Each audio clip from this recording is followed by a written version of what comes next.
This is The Express with Gary Allen, your 360-degree view of the world. Now, here's your host, Gary Allen.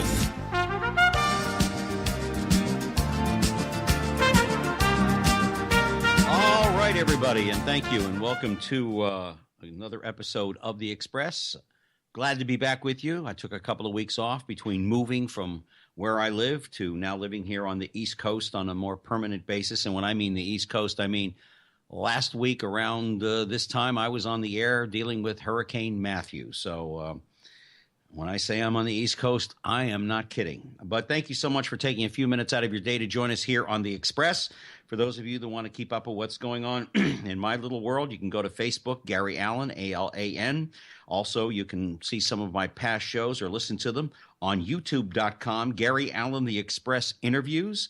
This show will be up this coming Friday, Thursday nights at 7 p.m. This show will repeat itself on the DiversityBroadcastNetwork.com, as well as ProgressiveVoices.com. And if you are so inclined, not only to listen to this show, but other shows on TMV Cafe, TuneIn.com, and put in one of your favorites. And also with TMV Cafe, you can just plug it in and you can listen to any of the shows here on the network anytime you want.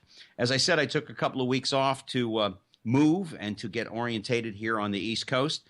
I hope you were not inconvenienced too much, but I think tonight we'll make up for it a little bit. We have three absolutely wonderful gentlemen joining us here tonight, three former lead singers from three of the world's most renowned vocal groups, the Temptations, the Platters, and the Drifters. Mr. Glenn Leonard, former singer, lead tenor for the Temptations, along with Joe Coleman, former lead singer of the Platters, along with Joe Blunt, former lead singer of the Drifters. We're going to talk a little bit about Motown, what made it what it was the sound that made it what it was, how these three gentlemen grew up together in a sense. They knew each other at a very early age, how they got to be where they are, the people they work with, and we'll also talk about Leonard, Coleman, and Blunt as they travel the world, bringing the great sound of Motown to the world. For the young people who have never heard of Motown, you are really missing out because that was a generation of music that inspired singers and artists all over the place. And I just would like to welcome, gentlemen, are you with me tonight? Not yet. Oh, they're not here with us yet? Not yet. Oh, okay. All right. Well, eventually they'll be joining us. I thought they were. But this is going to be an exciting show because for those of you that were ever fans of the Temptations, the Platters, or the Drifters, this is a show that is unbelievable. I mean, these gentlemen put on a great show. For those of you that were lucky enough to be in New York to see Motown on Broadway, this is another representation. A little bit of that, but it's the songs of the Temptations, the songs of the Platters, the songs of the Drifters, and some of the songs that these gentlemen were part of. And we're going to be talking about, like I said, how they got involved with Motown, how they got involved with the Drifters, the Platters, the stuff. And they all grew up in the Washington, D.C. area. Two of them went to high school together. Two of them sang in the church choir. So I'm really, really looking forward to this. I want to say a special hello to Randy out there. Thank you, Randy, for always being there. Sorry I wasn't with you the last 3 weeks, but again, had to take care of some personal stuff in the move. And I want to thank everyone out there for taking a few minutes out of your time today to join us. From here on in, it'll be live shows, except for election night. There's no reason to have a show on election night. I think election night alone will be a show all by itself. I have sort of said on the air here locally in the Cocoa Beach area that come 10:30, 11 o'clock at night, I think the election will be called. So I'm really kind of looking forward to that, and I really think that Hillary Clinton will probably be our next president of the United States. Whether you like that or not, you know, it's up to you, but that's what my prediction is after looking at everything. And tomorrow night, of course, will be the third debate. So, again, we're just waiting for our guests to join us. EW, do you have anything you'd like to add, anything that we're doing here at TMV Cafe? We're just promoting the artist and keeping it going. That's the most important thing. Get everybody to go over, like the Facebook page, just as they need to like your page too. Yeah.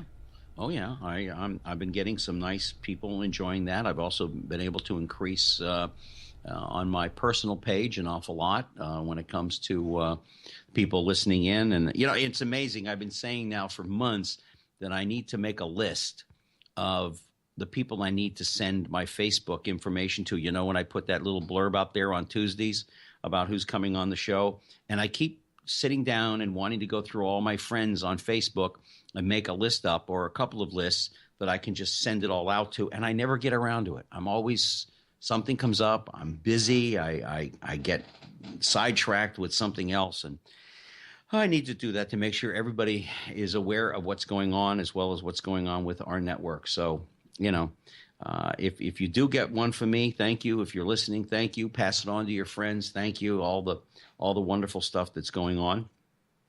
One thing I will tell you, we did survive Hurricane Matthew. Hurricane Matthew was really something, and if you don't think God's watching out for you, a building I was supposed to originally move into is one that was condemned. So, you know, I was able to get into another building, which turned out to be very, very safe. I think we have our guests with us tonight, Leonard, Coleman, and Blunt. Gentlemen, are you there? Yeah, here. We have some technical difficulties hooking Joe Coleman up, so he'll be with us shortly. Okay, is Glenn, you're there, and Joe Blunt, you're there, right? Yeah. Okay. All right. Now, Joe, were you the one that remembered my brother who played for the Baltimore Colts? I think Glenn did too, right? Yeah, I remember. I do remember his name. Yeah. I remember that time period. Yeah, I didn't know him personally. Oh, trust me, to know him personally is to dislike him instantly. He was a mean. He was. Let's put it this way: you take the worst agent you've ever had to deal with, and they're all there. As I introduced you, gentlemen, a little while ago, and I was going to send it off to you, and I got sidetracked earlier this afternoon coming back from the radio station. We're going to talk a little bit about the Motown sound and how you gentlemen got to know each other now.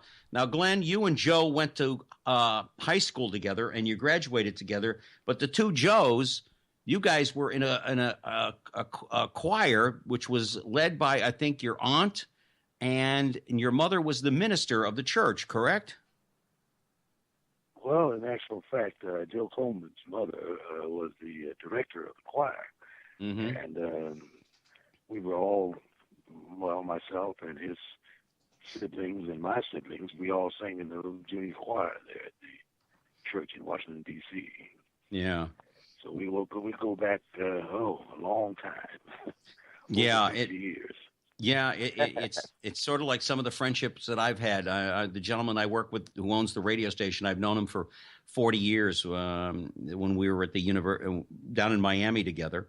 And we've known each other a very, very long time. It's kind of like there's not much. We can just look at each other.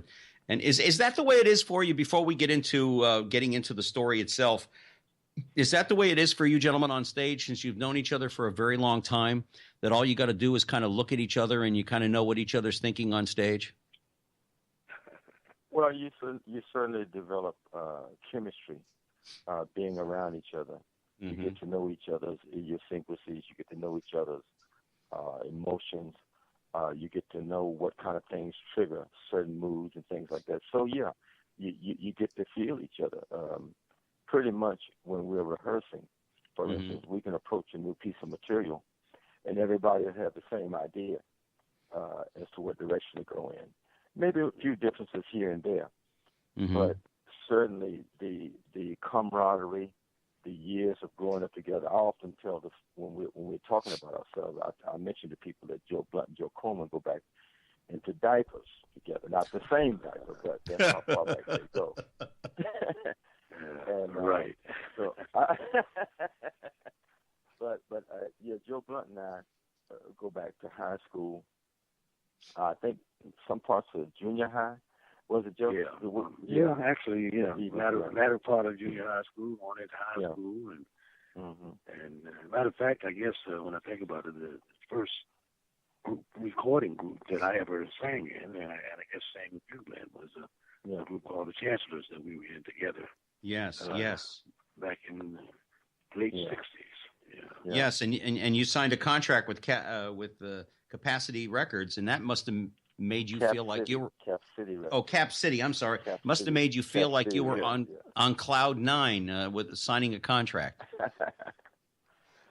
Well, we kind of hoped that would be the point of success that we always looked for and wanted, and it was certainly a start because, as I say, we had a record out that was starting to make a little noise regionally, and but it wasn't the answer to the dream. Yeah. But it was certainly a starting point. Yeah. Was music always something? That's a good point. That's a good point to note, though. You got to start somewhere. Right. And the problem with a lot of people is they have a dream, but you got to start where you are. Usually, where you see yourself in the dream isn't where you start. And so, subsequently, people back away because it looks too hard, looks too far away. But if you can see yourself there, and you can go back and start at the beginning, there's a good chance you can push it through. So, yeah. Was music always something the three of you wanted to do in life, or did you have other aspirations? I mean, young men usually, it's in my generation, it was baseball or basketball. Football was something you did, but it wasn't as big as it is today. Was athletics part of your life, or was it always singing and maybe the potential of getting into show business? Interesting enough, you mentioned baseball. For me, athletics was something that I considered, and it was baseball. My father was an advocate baseball fan. He played AAA ball, and he knew a few major league players. And he started me off at a very young age, 5 or 6 years old, in the backyard.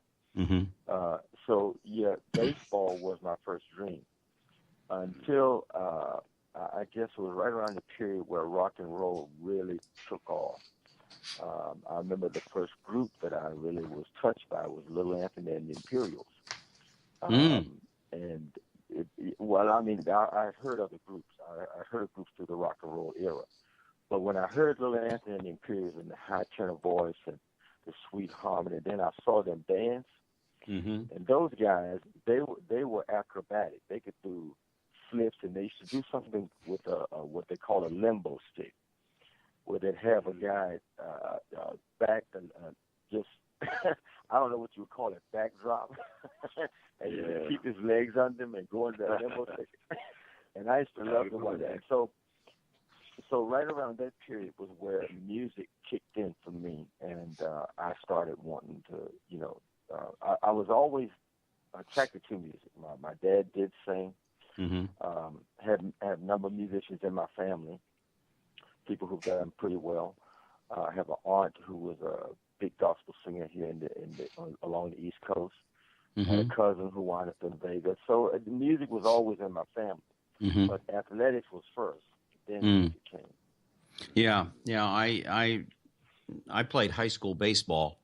And I wasn't about to play high school football because everybody knew who my brother was. And there's it's like I got to know Johnny Unitas Jr. pretty well. And he looked at me one day and I said, "How come you don't play football?" He said, "Gary, my father's Johnny Unitas. How am I going to replicate that? I mean, what am I going to do, And it's true, if you have a famous relative that's extremely successful at what they do, it is very difficult for you to follow. I know Michael's two boys, my nephews, neither one of them, they played lacrosse and I think basketball. They stayed away from football altogether. They weren't big enough anyway. But let me ask you something. Singing in a choir, a lot of people who begin as singers, they get their first experience singing in a group like a choir or something. Does that teach you discipline within yourself and how to work with others that later pays off in the particular cases of the different groups that you worked with? But singing in a choir, does that give you some basics to help propel you to move forward if you have the talent to do so? Well, it certainly gives you a point of reference for sure.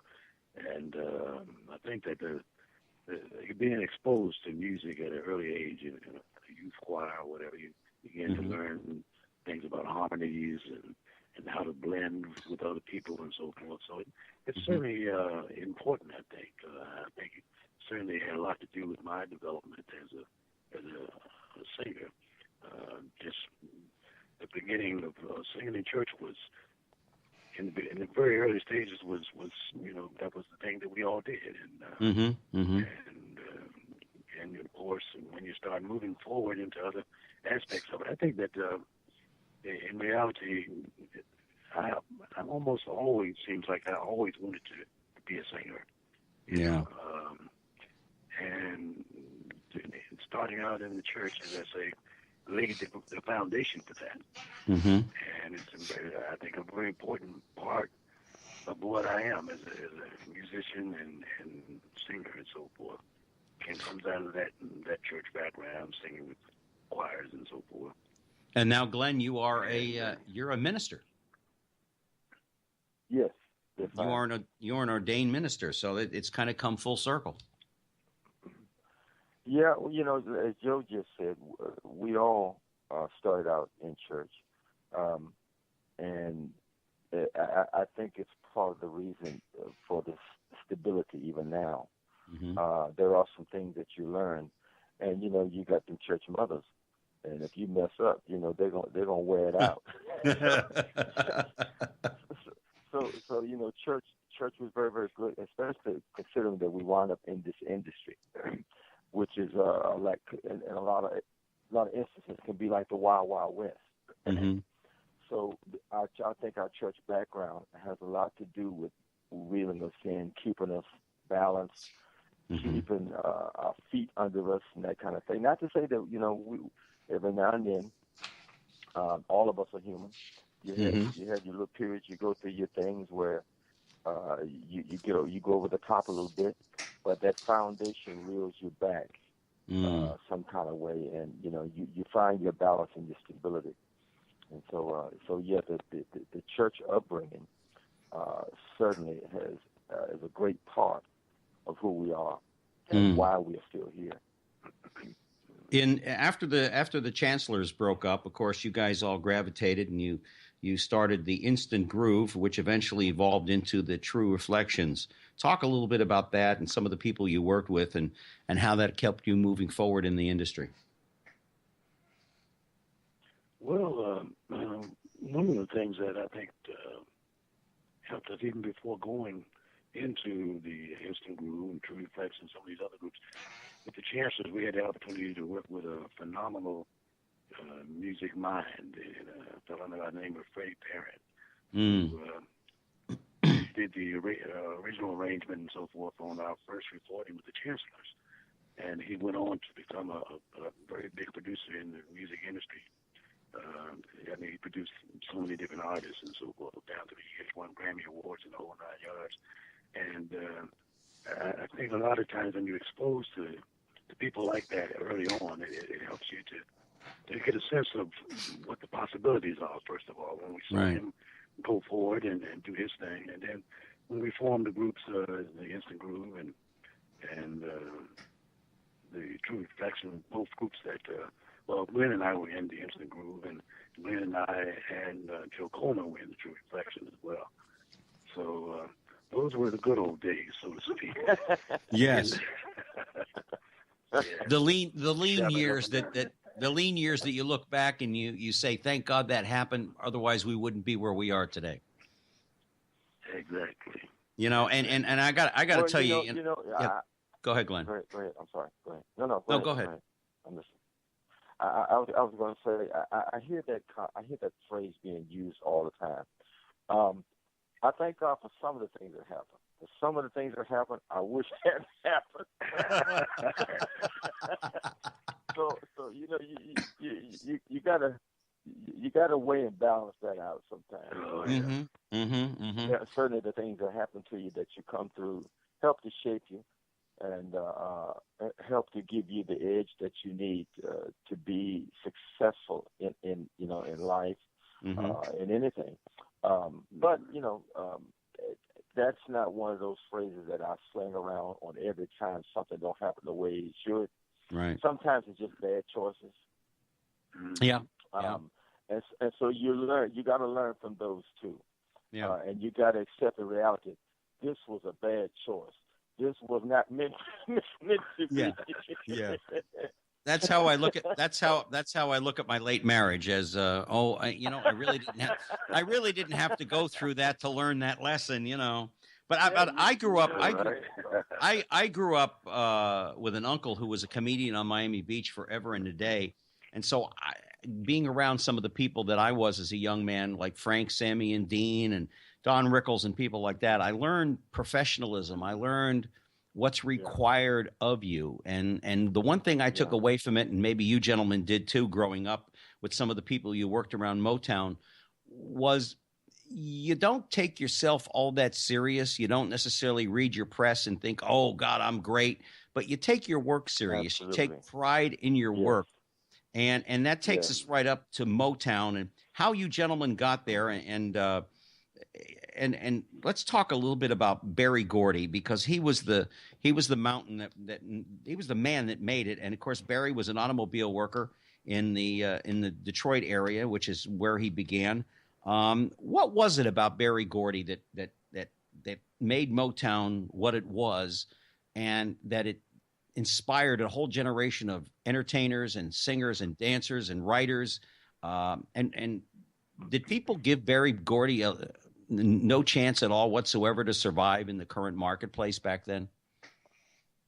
Well, by the time I got to the Temptations and signed with Motown, it was a well-established company, so I didn't have the early years around the development of Motown and all of that. But having been around Mr. Gordy, he's a visionary, and he's got very, very strong drive. And the leadership in this man was extremely obvious. So that was the key thing. He had a vision, and maybe it had part of understanding how important parts are had to do with the jobs that he did before that you talked about. He's worked in an automobile factory. He understands that car has parts, so he was very good at organizing and giving structure, and that was one of the things that I learned from being around him just in the brief times I had to be in his presence. He was real precise. He knew exactly what he wanted, and he wouldn't settle in for nothing less. And creativity is kind of a wild energy, and unless you can harness it and direct it and channel it, and then discipline it, you can lose the reins on it. The things that I remember most about the Motown artists were that they were extremely well groomed. They were extremely commercial. They knew exactly where their lane was, and they were. You could tell they had put the work in. Right. So, one thing that I did recognize about Mr. Gordy, he's a workaholic. There's no clock around him, and I think that with your true artist, you got to have a bit of that. Or you don't push the envelope enough, Right.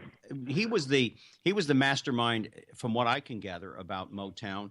I mean, just the precise movements that every group did when they were on the road, on stage, how they talked, how they walked, how they dressed.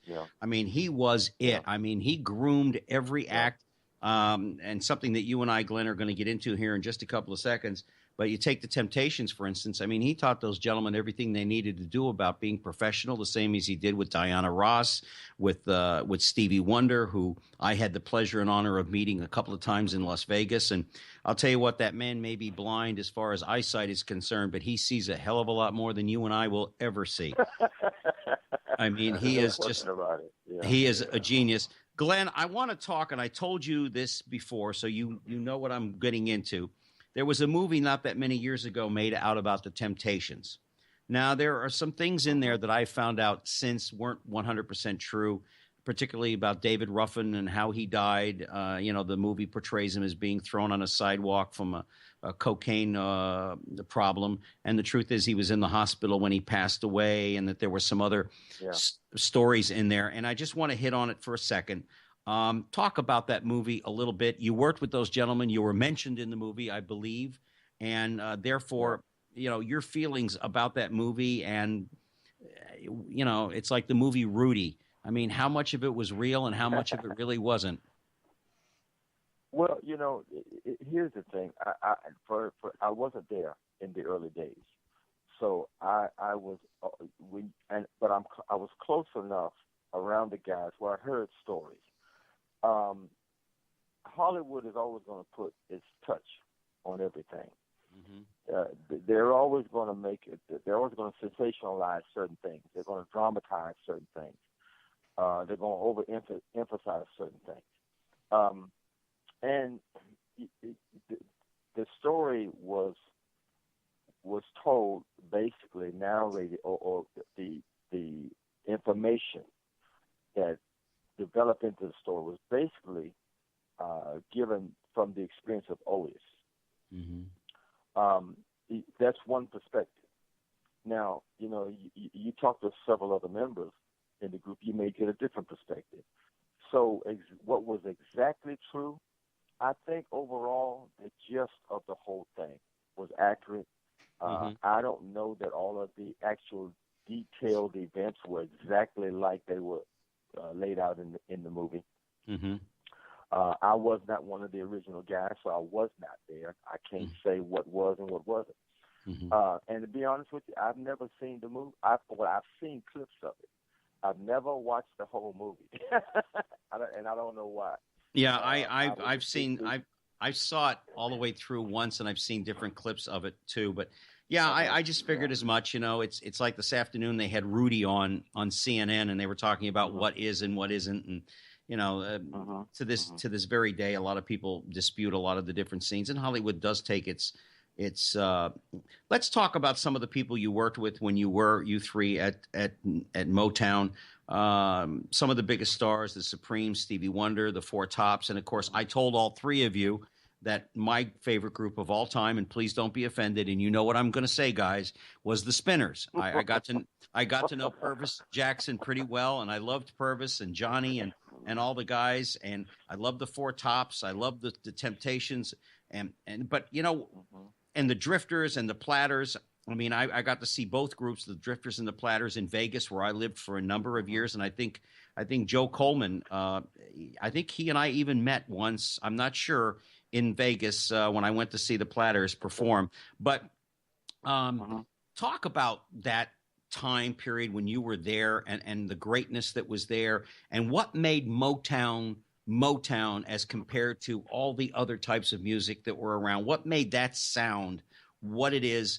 I mean, what gave the Temps their sound, the Spinners their sound, the Supremes theirs, Stevie Wonder, that they didn't sound alike, they didn't overlap, but man, they were just there. And when that song came on, man, you knew it was coming on. Well, I think the whole concept of Motown is bigger than, we were just talking about Mr. Berry Gordy. And all due respect to him, he was the mastermind behind it. But I think it was even bigger than him. Some kind of way, he wound up at the right place. Some kind of way, the Temptations, each of them, coming from different areas of the country, wound up at the right place, the same place. The Supremes. I mean, like, you can go through all the artists. Everybody migrated there. None of those people were born there. So that's bigger than just a person wanting to do something. I believe that when you look back over the big picture phase, you pull away from it and look over the big spectrum of it. It was timing. It was time for something to happen. You had black artists who were gathering, the rock and roll era. It goes into a whole evolution of society and culture and ethnicity and all of that.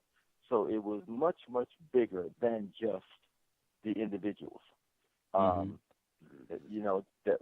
bring all of that talent into the same place at the right time, not just at the same time, but at the right time, when there was a void there, there was a space there. Nobody really knew what would fill it, but they came together, and I mean, through trial and error. That music came out and it exploded. It also lifted the hopes and vision of a people. For black people, it was the first black-owned successful record company that was fully black staff. All of the artists were black.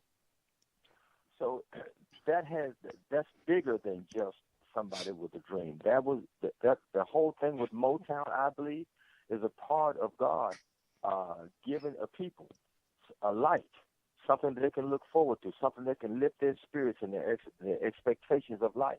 Mm-hmm. So it's the whole thing is a lot bigger than just one man's idea. Yeah. Certainly, somebody's got to be the vehicle that it happens through.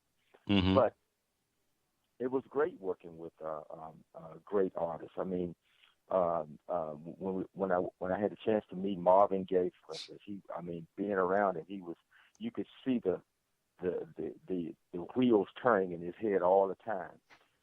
Being around the Supremes, they were classy ladies, and they were the best of what they did. They were gracious.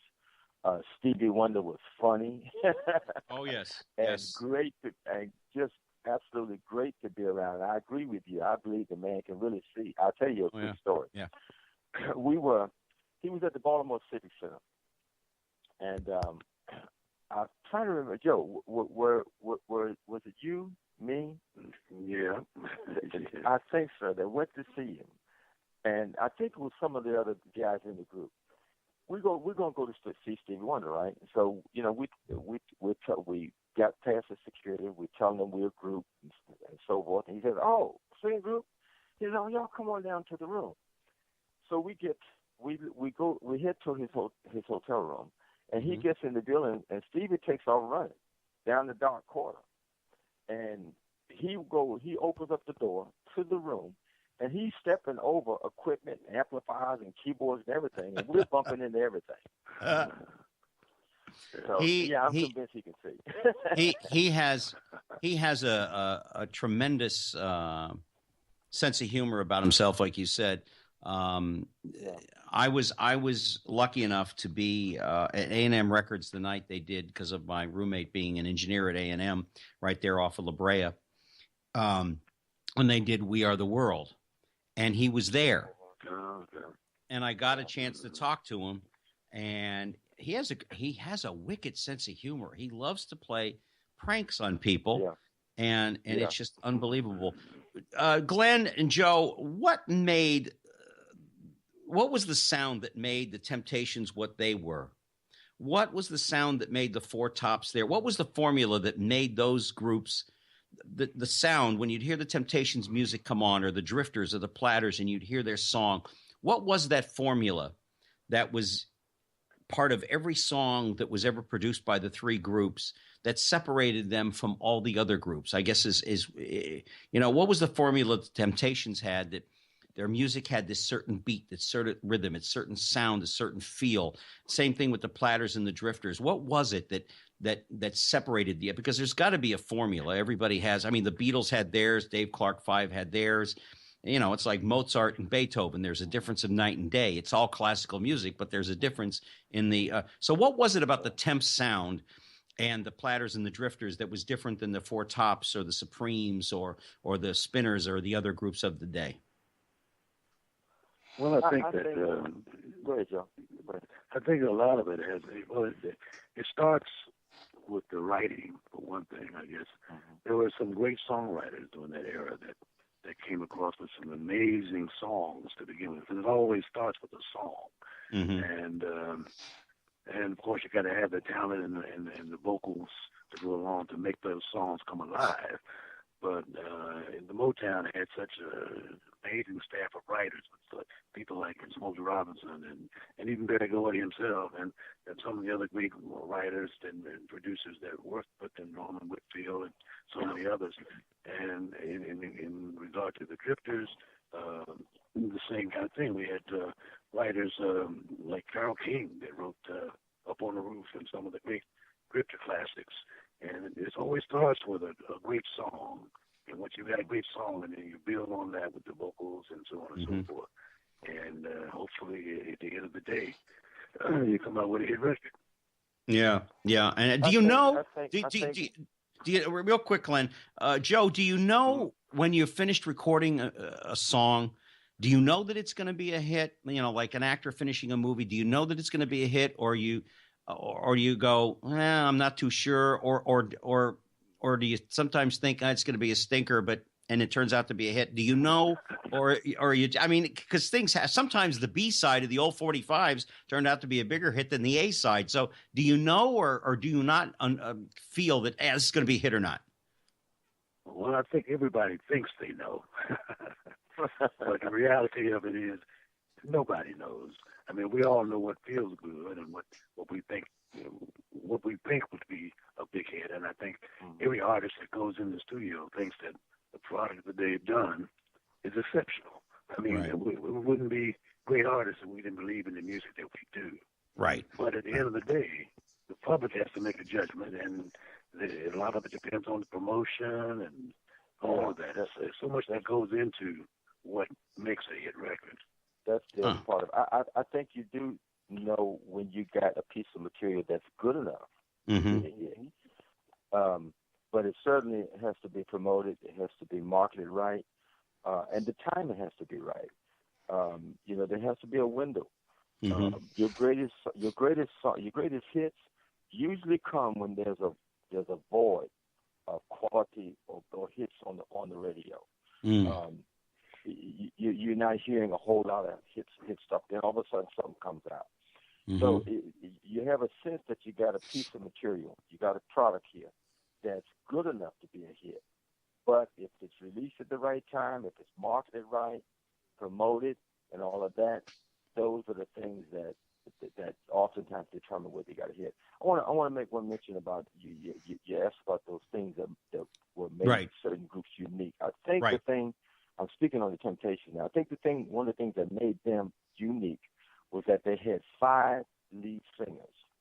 Not just 5 great voices, but they had 5 stand-up out front lead singers who joined themselves together, which made their harmonies exceptional, which made every vocal they did something fresh, something exceptional, or something different. Mm-hmm. So that was the key with them. I think for the most part, though, as Joe said, the key thing at Motown was the writing. In those early years, it was the writing. Yeah, if it's not on the paper, it's not going to do much when you go to record it, and et cetera, et cetera. Well, it's like anything else. If you don't have the talented performers, no matter what you write as well, it's not going to come off either. Now, there have been squabbles that have gone on in every group. You get a baseball team, they're going to have fights that go on back and forth. Was there competition amongst all the different people at Motown for this song or that song, or were there writers that wrote specifically for the Temptations or the Four Tops or the Supremes? I'm sure Stevie Wonder wrote a lot of the stuff himself, maybe not back then. But was there competition with the Drifters, the Platters, and other groups for this song or that song? Or did Berry Gordy know, no, this song goes to them. This song is their style. This song belongs to them. I mean, was that the way things were settled? In the early days of Motown, the artists really didn't have much to say about what they sang. But I do know this from the stories, sitting around talking to Brian Holland, and Smokey, and some of the other writers. What Barry used to do was, when they would have a project at hand, for instance, they want to record the Supremes, they tell all the writers, bring your best stuff, and they would sit around at a table, and everybody would play their stuff. So, there was a measure of competition there. You knew you had to bring your A game, because all the best people were going to be at that table. And everybody's going to present their material. Whoever got the best stuff is going to get to put their stuff on the top artist. So that was kind of the way it started out, which was actually a great formula, because look at what it produced. And I think down through the years, it gets dissected a bit and structured a little different. Yeah. We're talking to Leonard, Coleman, and Blunt. Glenn Leonard and Joe Blunt have joined us. Joe Coleman was unable to be with us, I guess, at this time due to technical difficulties. These gentlemen travel around the country bringing Motown sound, that classic sound, to audiences all over the world. I know you guys just came off of a tour in, was it Germany or England, I believe? Well, that was a different group. we kind of like working together in different units. For instance, I have a Temptations review, and at one time Joe Blunt and Joe Coleman worked with me in that. That's a different group than Leonard Coleman and Blunt. My Temptations review was just on tour in Europe. We toured Germany, Switzerland, and France. Yeah, it's three beautiful countries. My favorite country is Austria over there for a lot of different. Joe Coleman said to me the other day on the phone something that, even though he's not with us, I think it bears repeating. He said the reason that the sound of Motown was as good as it was then and as good as it is now is because it was quality, from the music to the from the words. And compared to some of the music that's out there today, it's just very good music. It lasts. It has legs. It makes you feel something. For instance, something that Temptations had, Papa Was a Rolling Stone. I mean, who can't relate to that, Glenn? Who can't relate to that?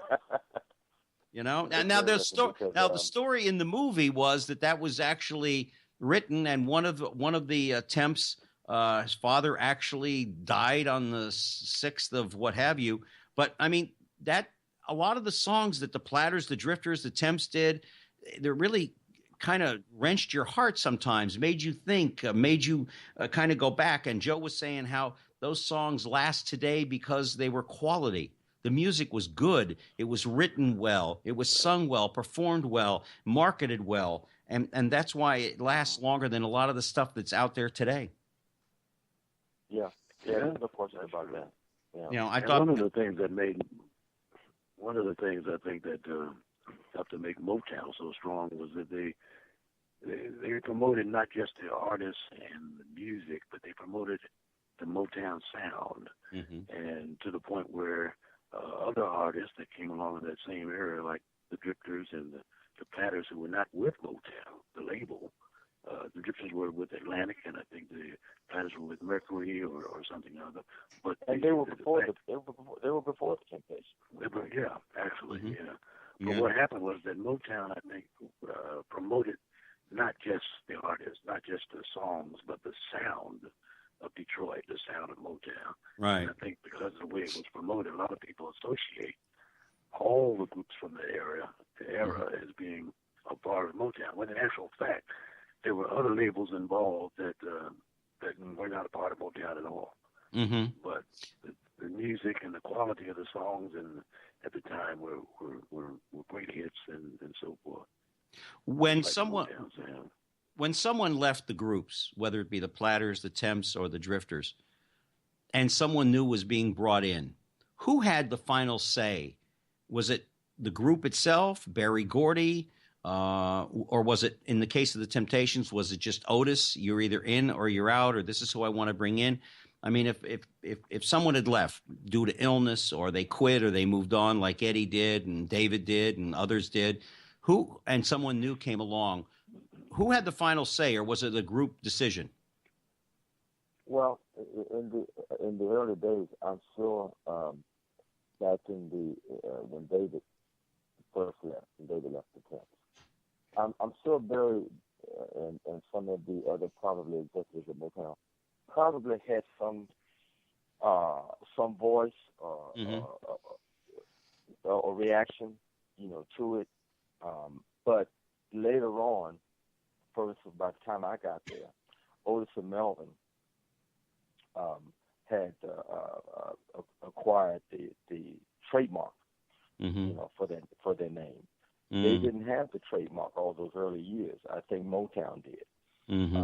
So pretty much, even before, because they didn't obtain the name, the trademark, until after I got there. But even before that, they were pretty much, Otis and Melvin were pretty much making decisions about who was going to be in the group, who wasn't.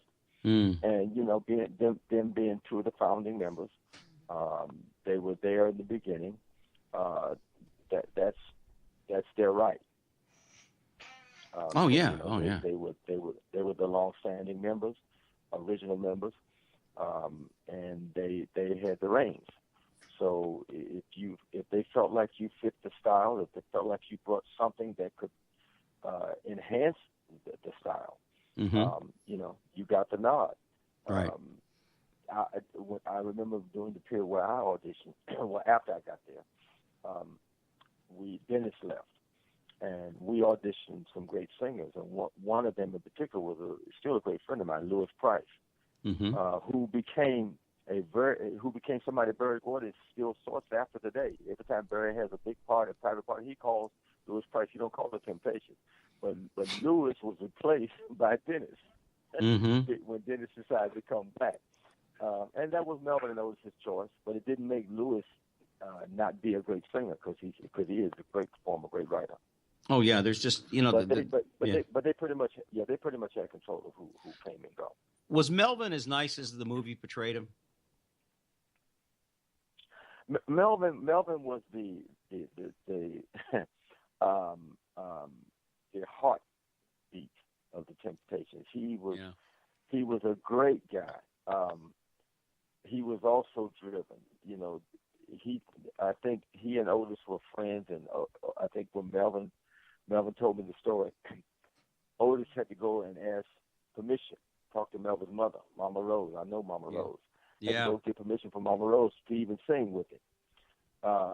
And he became the spokesperson for the group. He had this great big personality, and he was a bit animated, but he was the image. He was I wish I could have got to meet the guys back then. I'm getting to know you gentlemen little by little, but he just seemed like a really great guy. And Joe, how was it with the Drifters as far as people coming and going? Who had the final say? Well, with the Drifters, I think a lot of it was a management decision. The Drifters had a succession of great lead singers that impacted the overall sound of the group. It started with Clyde McPhatter, who was the original lead singer of the Drifters, and eventually Johnny Moore and Benny King, of course, was one of the major lead vocalists with the group. And most of those decisions that were made during that time in terms of personnel in the group were made by management at that time. And because this was like the old days when the managers kind of controlled a lot of what went on. And in the early days, the Drifters were managed by the Treadwell organization, and they had probably the final say in who came and went or whatever. And I'm sure they had input from the group members as well. But at the end of the day, it was a corporate management decision usually. Yeah. Did either of you two gentlemen get an opportunity to see Motown on Broadway? No, I didn't. I did. I did. Well, how was it, Joe? I did see it, actually.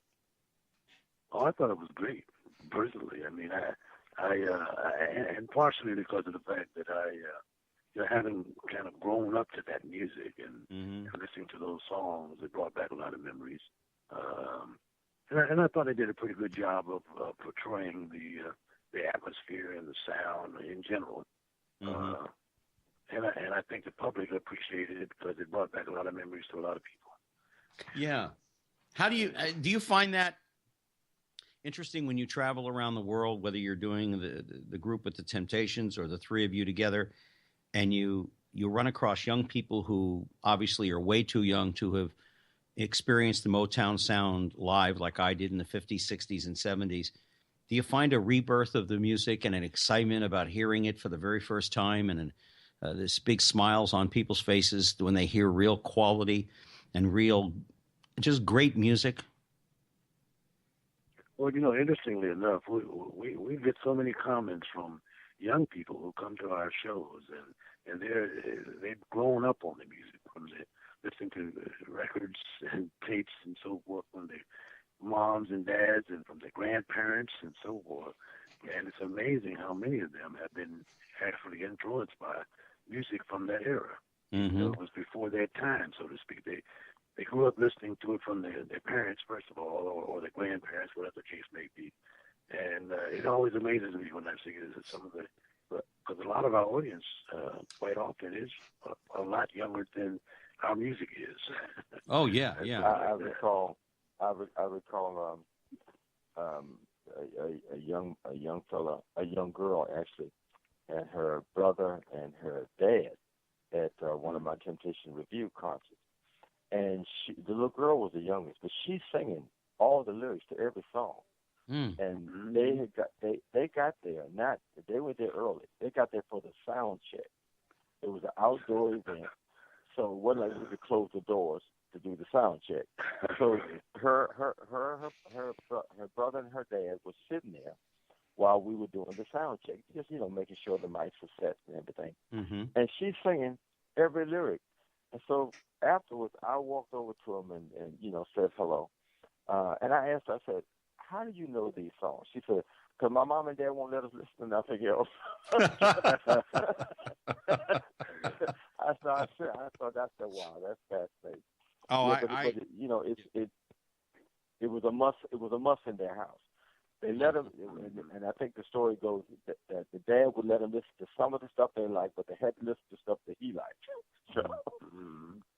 Well, and I guess at the end of the day, the other thing is that the songs themselves are timeless. They're songs that people can relate to at all ages, and it's just one of those things where even though they're older songs or whatever, the messages and the melodies and so forth are so distinctive that people can relate to them of all ages. When you look back on your career so far, and you have many, many years to go, what's the one thing that you can take away from your careers that you learned that you're most proud of?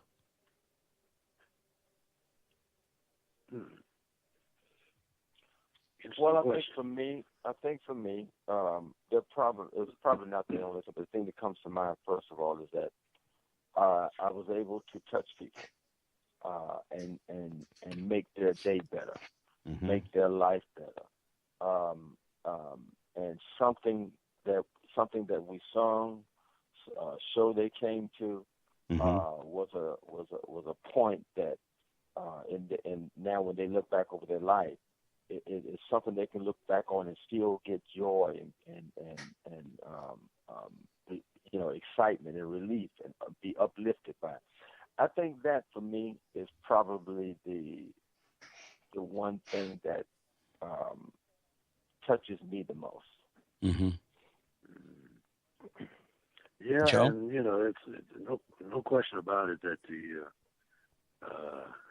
as an entertainer, as a performer, we live and die for our audiences. That's what it's all about. We're out there to make people feel good, hopefully, and just to see a smile on a face, and to hear people talk about how much they enjoy what we do, and all of that is part of the essence of what entertainment is all about.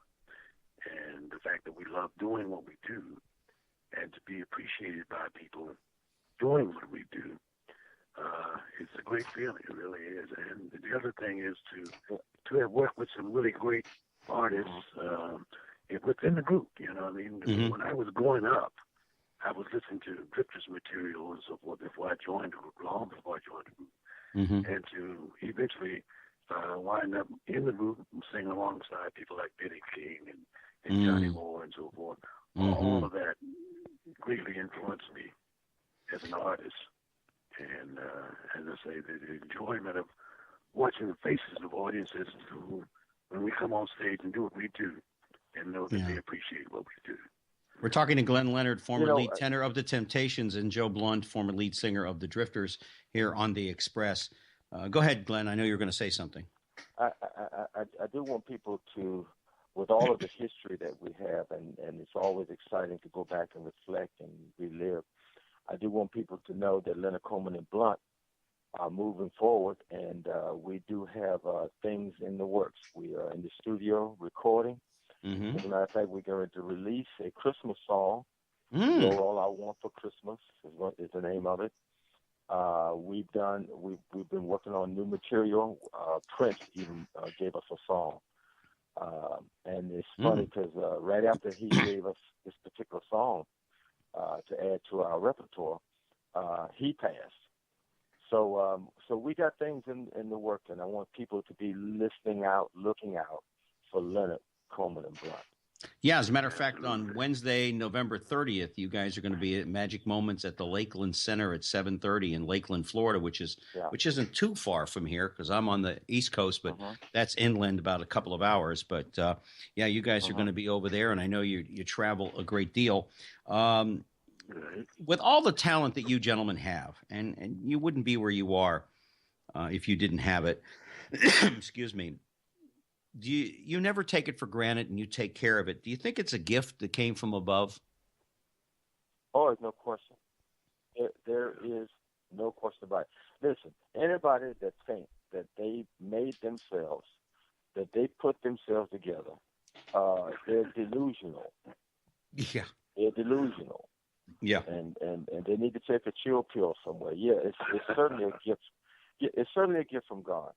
And he gives you a gift. You have to develop it. You have to take care of it. You're totally responsible for it. And I believe that if you take care of the gift will take care of you. Mm-hmm. Oh, absolutely, absolutely. And I think also that when you're blessed with a gift, it's a responsibility to go out and share the gift with the world. Yes, I've often heard that. Yeah, I've often heard that, and I've also Ed McMahon once told me in Las Vegas. He said, and also you got to prime the pump. You got to give back. You got to do something for other people, and where there's no money involved at all. With the time that we've got left, which is about 3 minutes, what's next for you guys? I mean, if there's one thing that you could achieve before it's all said and done over the next 15 to 20 years, what is it that you'd like to do, perform, go, do, the one thing that each one of you would like to do? Well, speaking for myself, Joe Blunt, I'd like to continue doing what I'm doing for as long as I can, and still enjoy it for as long as I can. And hopefully, somewhere down the line, a few Grammy Awards would be nice. And hopefully, be very nice.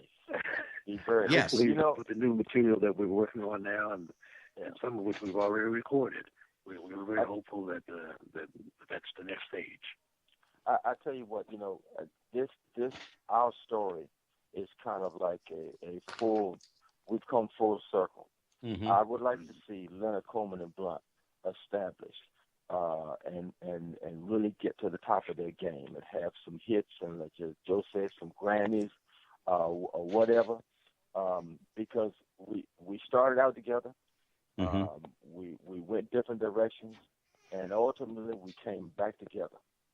And so I'm expecting Leonard Coleman and Blunt to put the period at the end of these careers with a successful unit and establishing ourselves among the best out there.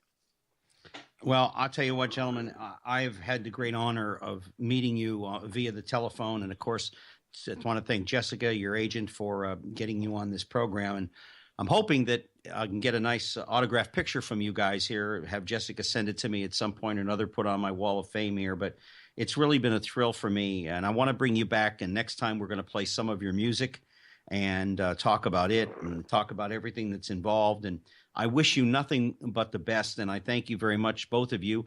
And I tell Joe Coleman that we'll get him on next time.